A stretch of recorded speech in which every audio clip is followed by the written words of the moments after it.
बिहार के सर्राफा बाजार से एक ऐसी खबर आई है जिसने नई बहस छेड़ दी है। All India jewellers and gold federation ने एक बड़ा और कड़ा फैसला लिया है। फैसला यह है कि अब बिहार की ज्वेलरी दुकानों में नो फेस नो एंट्री का नियम लागू होगा।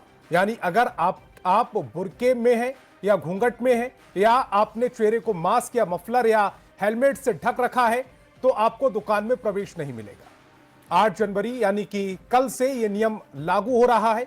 इस नियम के पीछे व्यापारियों ने सुरक्षा का हवाला दिया है। All India jewellers and gold federation का कहना है कि सोने चांदी की बढ़ती कीमतों के बीच चोरी की घटनाएं बढ़ी हैं और नकाब या घूंघट की आड़ में अपराधी सीसीटीवी की नजर से बच जाते हैं।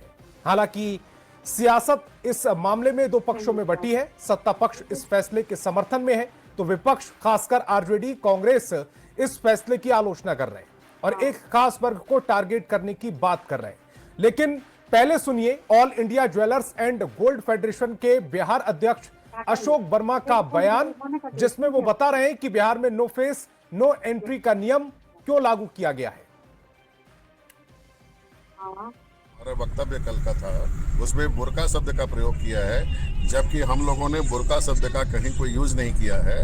हम लोगों ने एहतियातन, चूंकि ज्वेलरी अब हाई वैल्यू आइटम हो गया है और उसकी सुरक्षा, अपने दुकानदार की सुरक्षा के लिए, अपने जान माल की सुरक्षा के लिए हम लोगों ने ये कहा है कि कोई भी आदमी कस्टमर हमारी दुकान में पूरा फुल हेलमेट, मास्क या मफलर बांध के आता है और महिलाएं हिजाब लगा के आती हैं तो हम लोग उनको रिक्वेस्ट करेंगे कि स्वयं अपने हाथ से वो अपना बुर्का या ये हिजाब या हेलमेट या मफलर हटा लें और फिर दुकान में आवें। हिजाब शब्द का प्रयोग इसलिए किया गया है कि महाराष्ट्र में देखा गया है कि एक दुकानदार के पास में 4 बुर्का पहने हुए अपराधी घुसे हैं और ज्वेलर्स को लूटा है और उनकी हत्या किया है। इसलिए एहतियातन ये किया गया है, ये इसलिए इसको गलत तरीके से न देखा जाए।